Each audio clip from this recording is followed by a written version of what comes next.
Vous voulez connaître la vérité sur le péché dont Jésus lui-même a dit qu'il ne pouvait jamais être pardonné? La voici, claire, directe et terrifiante. Jésus a averti. Tout péché et tout blasphème seront pardonnés, sauf le blasphème contre le Saint-Esprit. Matthieu 12, 31-32. Laissons cela de côté un instant. Le Fils de Dieu, qui a pardonné aux meurtriers, aux prostituées et aux voleurs, a fixé une limite. Un seul péché, et pas de seconde chance. Aucune prière assez forte. Pas de repentir possible. Pas de retour en arrière. Mais voici la partie que personne n'explique correctement. Que signifie réellement blasphémer contre le Saint-Esprit? Vous entendrez des gens dire « Oh, si vous dites du mal de Dieu, vous êtes fini. » Non, c'est bien plus profond que ça. Il ne s'agit pas d'une parole irréfléchie. Il s'agit d'un rejet obstiné et délibéré de la seule voie qui peut vous sauver. Laissez-moi vous décrire la scène. Jésus chasse les démons. Des gens sont guéris. La puissance de Dieu est littéralement sous leurs yeux. Mais les chefs religieux, les pharisiens, voient le miracle et le qualifient de démoniaque. Ils disent, ils chassent les démons par la puissance de Béelzébul. Matthieu 12-24. Ils n'étaient pas confus. Ils n'étaient pas ignorants. Ils savaient ce qu'ils voyaient. Mais ils ont choisi de qualifier l'Esprit de Dieu de maléfique. Ce n'est pas seulement mal, c'est un suicide spirituel. Car voici la vérité. Le Saint-Esprit est celui qui vous convainc de pécher. C'est lui qui conduit votre cœur à la repentance. C'est lui qui fait revivre votre âme. Si vous le rejetez sciemment, à plusieurs reprises, définitivement, vous coupez la seule ligne entre vous et le ciel. Ce n'est pas que Dieu ne vous pardonnera pas, c'est que vous ne le lui permettrez pas. Ce péché n'est pas commis par accident. Il n'arrive pas dans un moment de faiblesse. Il survient lorsqu'une personne est confrontée à la vérité encore et continue de claquer la porte jusqu'à ce que finalement, l'esprit cesse de frapper. Et voici ce que vous devez entendre. Si vous craignez d'avoir commis ce péché, c'est bon signe. Car ceux qui l'ont réellement commis, ils ne s'en soucient pas, ils s'en fichent. Leur cœur est de pierre. Voyez cela ainsi, vous vous noyez. Quelqu'un vous lance la seule bouée de sauvetage qui puisse vous sauver. Encore et encore, on vous la propose. Mais vous la repoussez. Encore et encore. Finalement, vous coulez. Non pas parce que Dieu n'a pas essayé de vous sauver, mais parce que vous avez refusé d'être sauvé. Ce péché est la fin du monde. Non pas parce que Dieu a manqué de miséricorde, mais parce que vous avez rejeté la dernière bouée de sauvetage qu'il vous a donnée. La question n'est donc plus de savoir si Dieu vous pardonnera. La question est la suivante. L'écoutez-vous toujours? Ressentez-vous toujours cette voix intérieure? Car Hébreux 3h15 dit, « Aujourd'hui, si vous entendez sa voix, n'endurcissez pas votre cœur. » Si vous êtes encore convaincu, si votre cœur vibre encore à l'écoute de la vérité, il y a de l'espoir. Mais si vous l'ignorez, encore et encore, un jour viendra où vous n'entendrez plus rien du tout. Ne laissez pas cela arriver. Ne jouez pas avec Dieu. Il vous appelle, mais il ne vous appellera pas éternellement. Êtes-vous prêt à entendre le deuxième péché impardonnable, celui que des millions de personnes commettent en ce moment même sans s'en rendre compte? Votre corps ne vous appartient pas. Vous pensez peut-être que oui. On vous a peut-être dit, c'est ma vie, mon corps, mon choix. Mais Dieu dit quelque chose de radicalement différent et d'infiniment plus grave. Il dit, vous ne vous appartenez pas à vous-même. Vous avez été racheté à un grand prix. Glorifiez donc Dieu dans votre corps. 1 Corinthiens 6, 19-20. Et quelques versets plus tôt, il donne cet avertissement choquant. Si quelqu'un détruit le temple de Dieu, Dieu le détruira. 1 Corinthiens 3h17. Arrêtons-nous ici. Parce que des millions de personnes, même des chrétiens, détruisent leur corps chaque jour, et ils ne se rendent même pas compte qu'ils s'aventurent sur un terrain qui pourrait leur coûter leur âme. Vous voulez savoir ce que dit réellement la Bible? Allons plus loin. 1. Votre corps est sacré, car Dieu y vit. C'est le fondement. Votre corps n'est pas seulement fait de chair et de sang. C'est un vase, une demeure, un temple du Saint-Esprit. Ce n'est pas symbolique, c'est littéral. Dans l'Ancien Testament, le temple était le lieu le plus sacré de la terre. On tremblait d'y entrer. La présence de Dieu le remplissait. Et personne ne le profanait sans en subir les conséquences. Maintenant, Dieu dit, tu es ce temple. Vous voulez traiter votre corps comme une poubelle, l'abuser avec des addictions, le souiller avec le péché sexuel, l'utiliser pour vous faire du mal ou pour ôter une vie qui y pousse. Vous ne faites pas que nuire à votre chair. Vous souillez le sol sacré où Dieu a choisi de demeurer. Et la Bible ne dit pas, vous pourriez en subir les conséquences. Elle dit, Dieu vous détruira. Ce n'est pas de la poésie, c'est un jugement. 2. Le péché sexuel, le seul péché contre votre propre corps. La Bible dit, tout autre péché qu'un homme commet extérieur au corps, mais l'homme qui commet l'immoralité sexuelle pêche contre son propre corps. 1 Corinthiens 6h18. Le péché sexuel n'est pas seulement un péché, c'est une violation de votre propre temple. Il vous marque, il vous a servi. Il déforme votre âme et votre corps de l'intérieur. Pornographie, fornication, adultère, rencontre sans lendemain. Chaque acte de rébellion sexuelle contre le dessein de Dieu est une brique arrachée du mur du temple. Et beaucoup diront, ce n'est que mon corps, il ne fait de mal à personne. Mais Dieu dit, ton corps m'appartient. Dès l'instant où tu as donné ta vie au Christ, ou prétendu l'avoir donné, tu as renoncé à la propriété de ce corps. Tu n'as pas le droit de redéfinir la pureté. Tu n'as pas le droit de réécrire la sainteté. Et si tu détruis ce que Dieu a construit, il ne restera pas les bras croisés. 3. Automutilation et suicide, la profanation ultime. C'est lourd. Des personnes qui regardent ceci en ce moment ont été tourmentées par les ténèbres, la honte et le désespoir. Et peut-être que personne ne vous l'a dit auparavant, mais votre douleur ne justifie pas la destruction de ce que Dieu a sacré. Le suicide n'est pas seulement une tragédie. C'est une rébellion contre le souffle que Dieu a placé en vous. Il ne s'agit pas de dire que la santé mentale est un péché, non. Dieu voit votre dépression. Il connaît votre souffrance. Mais mettre fin à vos jours n'est pas un appel à l'aide. C'est la déclaration ultime. Seigneur, je rejette la vie que tu m'as donnée. Et une fois cette décision prise, il n'y a pas de retour en arrière. Pas de seconde chance. Pas de repentir après la mort. Si vous êtes en difficulté, ne vous cachez pas en silence. Criez, cherchez de l'aide, mettez-vous à genoux, parce que votre vie compte plus que vous ne le pensez, et la guerre pour votre âme est réelle. 4. Dépendance, la destruction silencieuse. Certaines personnes détruisent leur corps rapidement, d'autres le détruisent lentement. Un verre à la fois, un comprimé, un repas, une dose de vapotage, un ail. La dépendance est une lente destruction. Et ne vous y trompez pas, elle est spirituelle. La Bible dit, ne vous laissez asservir par rien. 1 Corinthiens 6h12. Cela signifie que tout ce qui vous possède et auquel vous ne pouvez dire non est votre maître. Et si ce n'est pas Dieu, c'est une idole. Vous n'êtes pas libre si votre corps est esclave de vos désirs. Vous n'êtes pas en bonne santé si votre âme pourrit sous la surface. Et vous n'êtes pas en sécurité si vous êtes devenu insensible à vos convictions. 5. L'avortement, la destruction d'un temple avant sa construction. Aucun sujet ne suscite autant d'indignation. Mais la parole de Dieu ne bronche pas. Le psaume 139 dit « Tu m'as tissé dans le ventre de ma mère ». Ce n'est pas une métaphore poétique, c'est un travail divin. Chaque enfant dans le ventre maternel est un temple en construction, sacré, vivant et créé à l'image de Dieu. Et lorsque cette vie est délibérément interrompue, un temple est détruit avant même son premier souffle. Notre culture parle d'autonomisation. Dieu parle de rébellion. La miséricorde est possible, mais seulement si l'on se repent. Le sang de Jésus peut tout purifier, mais pas s'il est nié ou rejeté. Dernier avertissement, Dieu ne se laissera pas moquer. Vous ne pouvez pas détruire le temple de Dieu sans attendre de réponse. Vous ne pouvez pas abuser de ce qu'il appelle sacré et espérer qu'il ferme les yeux. Le même Dieu qui a frappé les blasphémateurs, qui a incendié des villes entières pour leur rébellion, qui a déchiré le voile du temple à la mort du Christ. Ce même Dieu a déclaré, « Si vous détruisez mon temple, je vous détruirai. » Mais voici l'espoir, si vous vous repentez, si vous vous soumettez, si vous honorez à nouveau votre corps comme un lieu saint, il reconstruira ce que vous avez brisé. Toutes les chutes ne commencent pas par un effondrement. Certaines commencent par un murmure, une dérive, un lent déclin. Vous cessez de prier pendant quelques jours. Vous manquez l'église quelques dimanches. Vous avez moins soif de la parole. Vous commencez à privilégier le confort à la conviction. Vous faites quelques compromis ici et là. Rien de grave. Juste assez pour vous sentir un peu engourdi. Mais ce qui a commencé comme une dérive devient une direction. Et ce qui a commencé comme une distance se termine par le déni. C'est ainsi que fonctionne l'apostasie. Qu'est-ce que l'apostasie? Et pourquoi est-elle si dangereuse? L'apostasie ne se produit pas lorsque quelqu'un pêche. Ce n'est pas lorsque quelqu'un est en difficulté. Ce n'est même pas lorsque quelqu'un remet en question sa foi. L'apostasie se produit lorsqu'une personne qui a cru autrefois, qui a marché avec Jésus, l'a adoré, prié, s'est repenti et même partagé l'évangile, s'éloigne délibérément et définitivement de lui. Elle ne trébuche pas, elle s'en va, volontairement, par choix, et voici ce que la Bible dit à ce sujet. Il est impossible que ceux qui ont été une fois éclairés, qui ont goûté le don céleste, qui ont eu par au Saint-Esprit, et qui sont tombés, soient ramenés à la repentance. Hébreux 6, 4-6. Avez-vous compris? Impossible, ni difficile, ni rare, impossible. Car une fois que quelqu'un a expérimenté la vérité et choisi malgré tout de rejeter le Christ, il ne quitte pas simplement l'Église. Il crucifie à nouveau Jésus dans son cœur. Il dit, « Je sais ce que tu as fait, je sais qui tu es, et je ne veux plus en faire partie. » Ce n'est pas de la faiblesse, c'est de la guerre. Ce n'est pas de la confusion, c'est de la trahison. Et il n'y a pas de retour en arrière quand votre cœur ne veut plus revenir. 2. Les exemples d'apostasie les plus terrifiants de la Bible. Soyons clairs, la Bible regorge d'avertissements contre l'apostasie, non pas comme des menaces en l'air, mais comme des rappels à la réalité spirituelle. Judas Iscariote, le traître suprême. Il n'était pas un disciple marginal, il était l'un des 12. Il marchait avec Jésus, riait avec lui, mangeait avec lui, était témoin de miracles. Et pourtant, pour 30 pièces d'argent, il a trahi le Fils de Dieu. Il n'a pas trébuché, il a choisi. Et lorsque la culpabilité l'a frappé, au lieu de retourner vers Jésus, il a couru vers le désespoir et s'est suicidé. C'est ça l'apostasie. L'intimité avec Jésus, suivie de la trahison et du rejet final. Démas, l'homme qui aimait le monde. Dans Colossiens, Paul qualifie Démas de collaborateur de l'Évangile. Mais dans 2 Timothée, Paul dit quelque chose de glaçant. Démas, ayant aimé le siècle présent, m'a abandonné. C'est ainsi que l'apostasie se produit souvent. Non pas avec la foudre, mais avec la tentation. Non pas avec la haine, mais avec le réconfort. Il ne haïssait pas Jésus. Il aimait simplement davantage le monde. Et il s'en est allé. 3. La pente glissante, comment l'apostasie commence. Personne ne se réveille en disant « Je vais devenir apostat aujourd'hui ». Ce n'est jamais aussi évident. Cela commence par des distractions.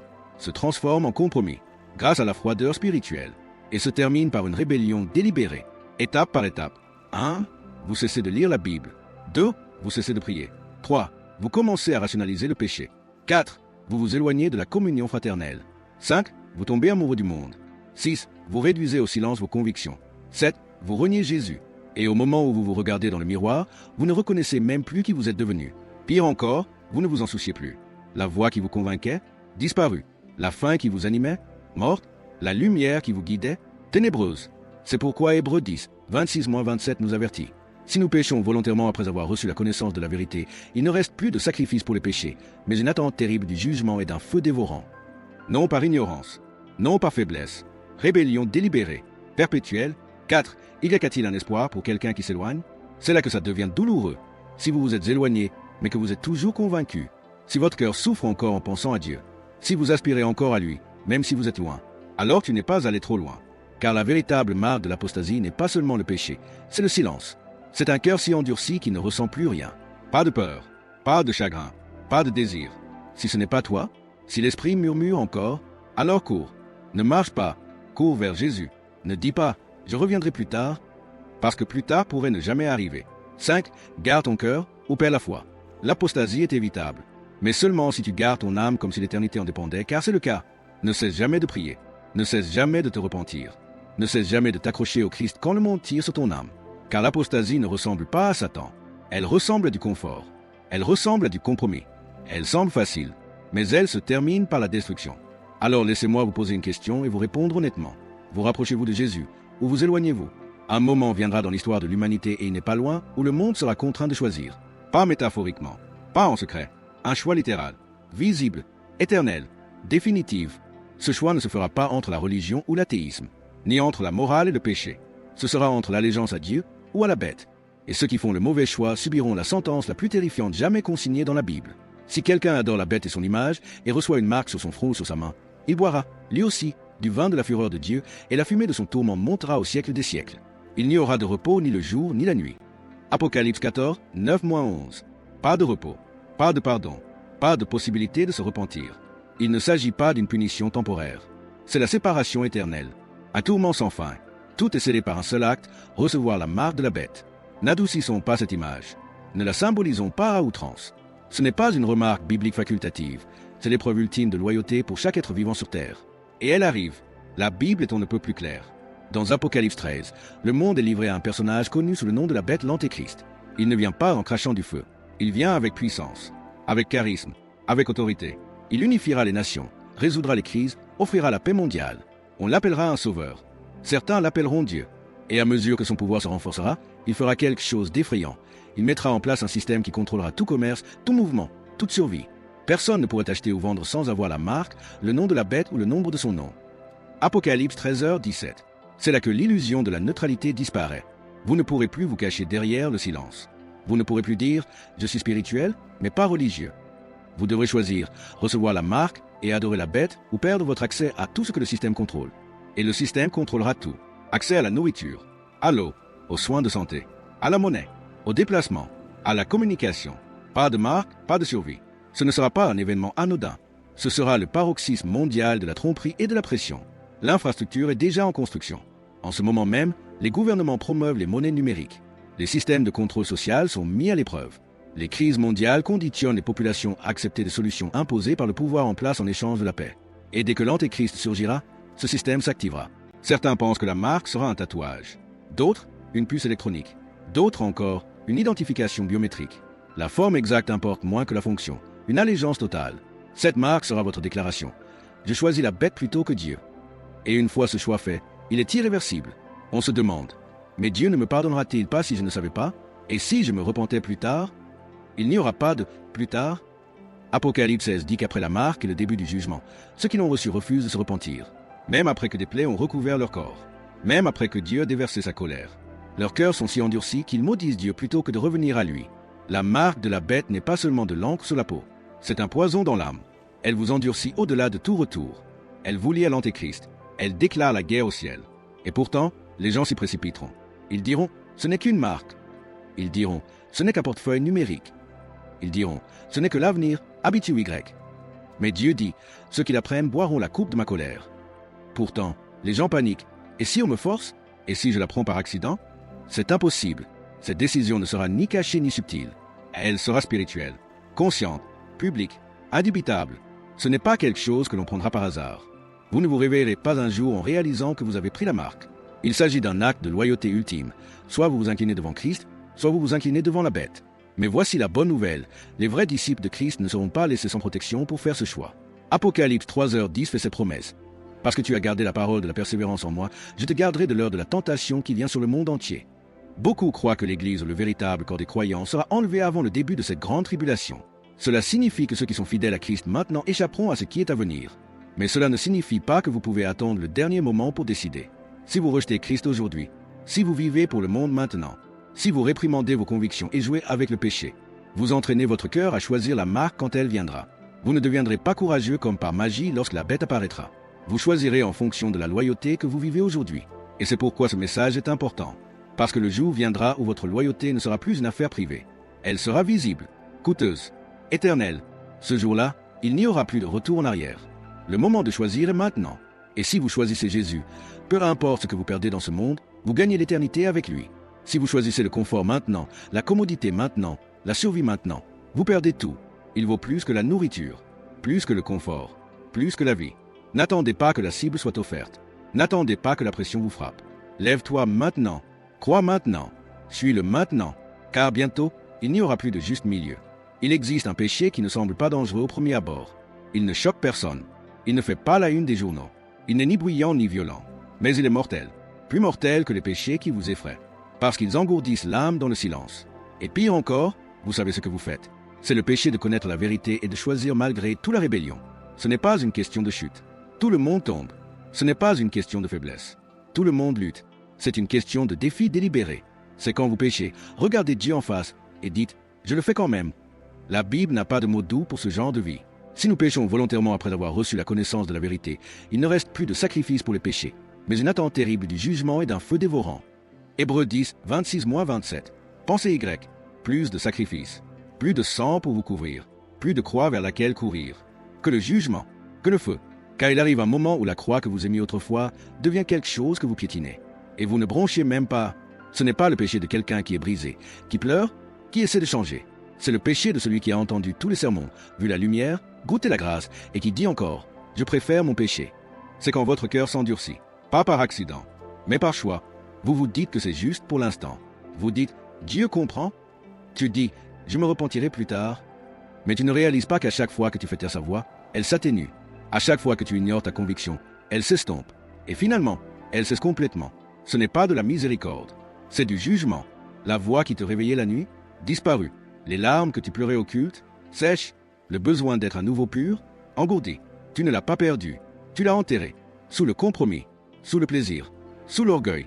Et cela se produit lentement. Au début, tu te sens coupable. Puis la culpabilité devient plus facile à ignorer. Puis tu te dis que ce n'est pas grave. Puis tu te convaincs que la grâce la couvrira à jamais. Et finalement, tu t'en fiches complètement. Tu vas toujours à l'église. Tu chantes toujours les cantiques. Mais ton cœur appartient à un autre maître. Et personne ne le voit. Mais Dieu, si. La Bible donne des exemples terrifiants de personnes qui ont endurci leur cœur jusqu'au point de non-retour. Pharaon avait miracle après miracle devant lui. Fléau après fléau. 10 occasions de se repentir. Et à chaque fois, il refusait. Jusqu'à ce que finalement, la Bible dise « Dieu endurcit son cœur ». Il a dépassé le stade de la miséricorde. Il s'est livré à sa propre résistance. Puis il y a Ésaü. Il a échangé son droit d'aînesse contre un bol de ragoût. Un désir passager pour un prix éternel. Plus tard, il a regretté. Il a imploré une bénédiction. Bien qu'il ait recherché avec larmes, il n'a pas trouvé de place pour la repentance. Hébreux 12h17. Il a attendu trop longtemps. Sa fenêtre de miséricorde était fermée. Et aucune pleure ne pouvait la rouvrir. C'est le risque du péché volontaire. Vous pensez avoir le contrôle. Vous pensez pouvoir arrêter quand vous voulez. Mais le péché ne fait pas que tâcher. Il brûle. Il change votre appétit. Il change ce que vous aimez. Il change vos croyances. Et puis un jour, vous réalisez que la personne que vous étiez a disparu. Vous voulez savoir quand Dieu abandonne quelqu'un? Ce n'est pas quand il tombe. Ce n'est pas quand il pleure. Ce n'est même pas quand il pêche à répétition et revient en rompant. C'est quand il ne veut plus revenir. Quand la conviction meurt. Quand le cœur est complètement endurci. Et que le feu qui brûlait autrefois se réduit en cendres. Romains 1 dit, Dieu les a abandonnés. Il leur a laissé ce qu'ils avaient tant désiré. Leur convoitise, leurs mensonges, leur orgueil. Et quand Dieu abandonne quelqu'un, il n'y a plus personne pour le sauver. Mais si vous lisez ceci en ce moment, si quelque chose en vous tremble encore, si la parole vous blesse encore, si les larmes vous viennent encore à l'esprit quand vous pensez à quel point vous avez dérivé, alors il n'est pas trop tard. Cette douleur est la preuve que l'esprit ne vous a pas abandonné. Ce murmure est la preuve que votre cœur ne s'est pas transformé en pierre. Mais ne jouez pas avec cette voix. Ne tardez pas à vous repentir. Ne dites pas, encore une fois, parce que vous ne savez pas quand viendra la dernière fois. Il ne s'agit pas de peur. Il s'agit de sauvetage. Dieu n'est pas en colère contre vous. Il vous avertit. Il vous appelle. Mais ces avertissements ne durent pas éternellement. Soit vous courez vers lui aujourd'hui, soit vous vous tiendrez devant lui un jour, sans excuse. Et ce jour-là, vous ne pourrez plus dire « Je ne savais pas », parce que maintenant, vous le savez. C'est le péché dont personne ne veut parler. On ne dirait pas de la rébellion. On ne dirait pas de la violence. Mais il empoisonne tout en silence. Votre cœur, vos prières, votre éternité, le manque de pardon. Jésus n'était pas vague à ce sujet. Il ne laissait aucune place à l'interprétation. Si vous ne pardonnez pas aux autres leurs péchés, votre Père ne vous pardonnera pas non plus vos péchés. Matthieu 6h15, ce n'est pas une métaphore. Ce n'est pas une suggestion. C'est une condition. Vous pourriez être prédicateur. Vous pourriez lire votre Bible quotidiennement. Vous pourriez jeûner, donner, servir les pauvres. Mais si vous gardez de l'amertume dans votre cœur, si vous avez construit une prison dans votre âme pour quelqu'un d'autre, Dieu dit, alors vous n'êtes pas libre non plus. Et si vous n'êtes pas pardonné, vous n'êtes pas sauvé. De nos jours, des gens se promènent en pensant être en règle avec Dieu. Mais ils bouillonnent encore de ressentiment. Ils ressasseront encore d'anciennes trahisons. Ils imagineront encore la vengeance dans leurs moments de calme. Et pendant ce temps, leur vie spirituelle se dégrade de l'intérieur. Leurs prières semblent sèches. Leur adoration semble vide. Ils n'entendent plus Dieu. Pourquoi? Parce que Dieu ne souhaite pas habiter dans un cœur rempli de haine. Il ne déverse pas sa présence dans un vase déjà rempli de rage. Le manque de pardon transforme votre cœur en salle d'audience. Et vous vous mettez à la place du juge. Vous pensez que s'accrocher à la douleur vous donne du pouvoir. Vous pensez que cela vous protège. Vous pensez que cela vous empêche d'être à nouveau blessé. Mais c'est le contraire. Cela vous piège. Cela vous isole. Cela vous coupe non seulement de la paix, mais aussi de la miséricorde. Jésus a raconté une parabole pour expliquer la gravité de la situation. Un roi avait un serviteur qui lui devait une dette impossible, des millions. L'homme implora sa miséricorde. Le roi lui pardonna la totalité de la somme. Il fit table rase. Mais ce serviteur alla trouver un autre homme qui lui devait quelques dollars. Et au lieu de faire preuve de la même miséricorde, il le saisit par le cou et exigea un paiement. Il le fit jeter en prison. Lorsque le roi l'apprit, il fut furieux. « Méchant serviteur, dit-il, je t'ai tout pardonné. N'aurais-tu pas dû avoir pitié comme j'ai eu pitié de toi ?» Et il le livra pour être torturé. Puis Jésus dit quelque chose d'effrayant. « C'est ainsi que mon Père Céleste vous traitera, si vous ne pardonnez pas à votre frère de tout votre cœur. » Matthieu 18h35. Que cela résonne. Dieu ne tolère pas les personnes pardonnées qui refusent de pardonner aux autres. Parce que lorsque vous refusez de libérer quelqu'un d'autre, vous montrez que vous n'avez jamais vraiment compris ce qui a été fait pour vous. Mais que se passe-t-il s'il ne mérite pas le pardon? Voici la vérité. Il ne le mérite pas. Mais vous non plus. Vous n'avez pas mérité la miséricorde. Vous n'avez pas payé pour votre péché. Jésus vous a pardonné complètement alors que vous n'aviez rien à offrir. Le pardon n'est pas une question d'équité. C'est une question de liberté. Cela ne signifie pas que ce qu'ils ont fait était bien. Cela signifie que vous choisissez d'arrêter de boire le poison. Cela signifie que vous renoncez à votre droit d'être Dieu plutôt que leur jugement. Vous rendez le marteau au seul vrai juge. Et soyons honnêtes, certains d'entre vous ont été profondément blessés, maltraités, abandonnés. On leur a menti, trahis. Il ne s'agit pas de minimiser votre douleur. Il s'agit de la guérir pour de bon. Parce que tant que vous vous accrochez au manque de pardon, la blessure reste ouverte. Vous continuez à la revivre. Vous continuez à l'alimenter. Et elle continue à façonner qui vous êtes. Mais quand on pardonne, quelque chose de surnaturel se produit. Le poids s'allège. Le souvenir cesse de vous définir. Les chaînes tombent. Et soudain, enfin, on peut respirer à nouveau. Alors, comment commencer? On commence par l'obéissance. Le pardon n'est pas un sentiment. C'est une décision. On n'attend pas que ce soit facile. On choisit de le faire tant que ça fait encore mal. On dit, « Seigneur, je leur pardonne, même s'ils ne s'excusent jamais, même s'ils ne changent jamais, même si je pleure encore. Je les libère. » Et puis on demande à Dieu de faire ce qu'on ne peut pas faire, d'adoucir ce qui a été endurci, de remplacer la rage par la paix, de transformer les cendres en guérison. Car voici la vérité à laquelle personne ne peut échapper. Si vous gardez cette rancune jusqu'à la mort, vous la porterez droit au jugement. Et ce jour-là, lorsque vous implorez miséricorde, Dieu examinera votre cœur et vous demandera, « L'as-tu donné à d'autres ?» Si votre réponse est non, sa réponse sera la même. Mais si aujourd'hui vous abandonnez, si vous choisissez de pardonner, alors le ciel s'ouvre. Le flot de miséricorde revient. Dieu entend à nouveau vos prières. Votre cœur redevient léger. Et vous marchez pur, libre et pardonné. N'attendez pas, ne portez pas cela un jour de plus. Pardonnez avant qu'il ne soit trop tard. Si vous êtes arrivé jusqu'ici, vous avez été confronté à certaines des vérités les plus inquiétantes de toute l'Écriture. Des péchés si graves que Dieu lui-même dit qu'il n'y a pas de pardon. Des choix si dangereux qu'ils scellent votre éternité.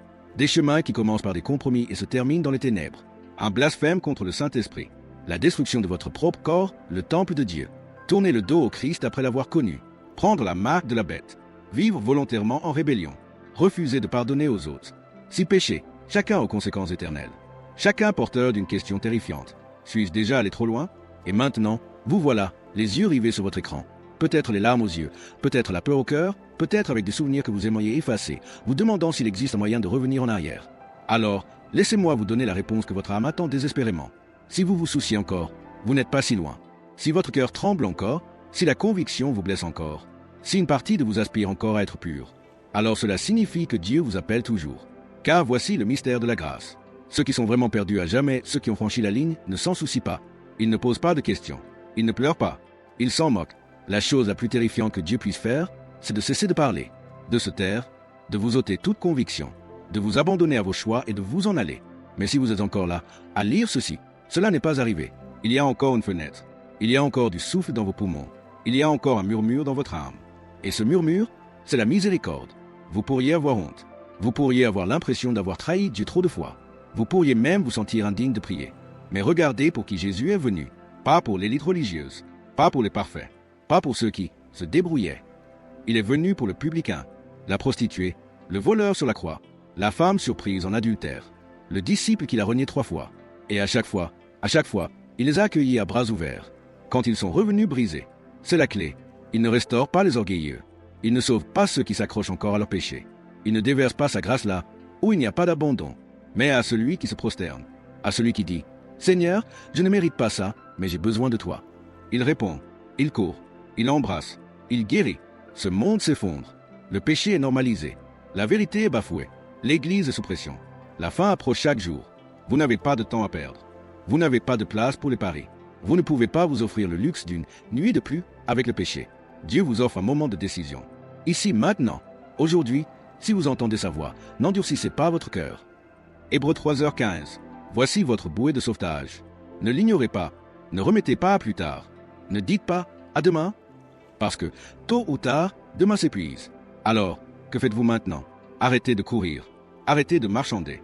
Arrêtez de chercher des excuses. Et tombez à genoux, là où vous êtes, et criez comme David. Ô Dieu, crée en moi un cœur pur. Renouvelle en moi un esprit bien disposé. Ne me rejette pas loin de ta face. Rends-moi la joie de ton salut. Psaume 51, 10-12. Si telle est votre prière, dites-la de toute votre âme. Dis, Père, j'ai péché. J'ai endurci mon cœur. Je t'ai fui. Je ne mérite pas ta miséricorde, mais je la demande. Jésus, je crois que tu es mort pour moi. Je m'abandonne entièrement. Purifie-moi. Restaure-moi. Remplis-moi de ton esprit. Aide-moi à vivre pour toi. Pas seulement aujourd'hui, mais pour le reste de ma vie. Je te choisis. Au nom de Jésus. Amen. Et si tu étais sincère, le ciel vient de t'entendre. Le sang de Jésus vient de te laver. Et les chaînes qui te liaient viennent de se briser. Mais ne t'arrête pas là. Ne reviens pas à tes occupations habituelles. Ne considère pas cela comme un moment. Que ce soit le début d'une transformation. Plonge dans la parole. Prie chaque jour. Confesse tes péchés lorsque tu tombes. Entoure-toi de vérité. Oublie tout compromis. Cours comme si ton âme en dépendait parce que c'est le cas. Parce que le temps est compté. Jésus revient bientôt. Et à son retour, une seule chose comptera. L'avez-vous vraiment suivi? Assurez-vous que votre réponse est oui. Si ce message a touché quelque chose au plus profond de vous, si vous avez senti Dieu parler à votre cœur, alors ne quittez pas cette vidéo sans agir.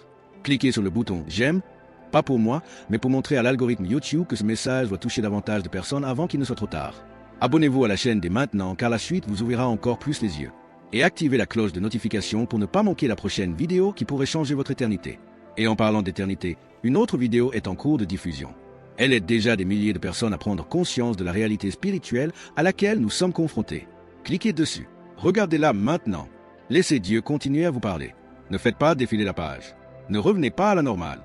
C'est peut-être votre moment, votre salut, votre tournant. Restez éveillés, restez soumis, restez prêts, parce que Jésus revient bientôt. Que Dieu vous bénisse. Et à bientôt dans la prochaine vidéo.